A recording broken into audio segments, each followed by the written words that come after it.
Hello everybody, today we'll talk about how to fix or how to solve. There is a mistake or a problem on your app. To know how to fix or how to solve there is a problem, you should just go to settings. Here in this page we click on apps, default apps, app settings. When you find this list you will enter to the window of Spotify.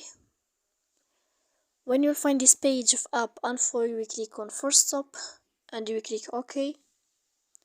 Then we click on storage. Here we click clear cache. In the end you can turn off your Wi-Fi. You will wait 3 seconds and you can turn on your Wi-Fi again to fix that problem you have on Spotify app. So please don't forget to support us by like and subscribe.